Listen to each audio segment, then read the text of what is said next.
আমার মনের বিচার চাই, দর্শকদের ফাঁসি চাই, দর্শকদের ফাঁসি চাই, বিজেপিটাকে গণতন্ত্রের বাংলা বন্ধ চলবে, বিজেপিটাকে গণতন্ত্রের বাংলা বন্ধ চলবে। গতকাল নির্যাতনের বর্বরিত আক্রমণ করা হলো, মুখ্যমন্ত্রী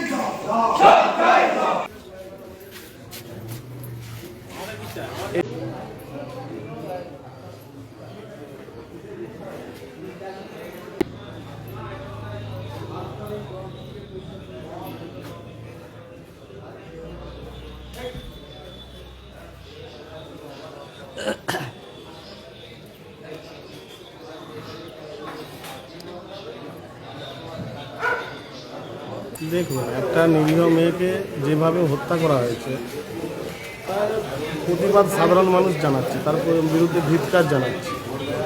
এটা মানুষের স্বতঃস্ফূর্ত বন, এটা কোনো বিজেপি পার্টির নেতাদের કોઈ চাপ আমি এখানে দেখতে পাইনি। হ্যাঁ, এমনি বাজার গোটা সকাল থেকেই বন্ধ আছে। না, বাজার বসে না। দেখুন, কেউ ডালা খোলে না এখনো পর্যন্ত, সব ডালা আছে, সব বন্ধ করা আছে ডালা।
ছাত্রদের শান্তিপূর্ণ আন্দোলনের উপর হামলা করা হলো কেন? মুখ্যমন্ত্রী জবাব দাও।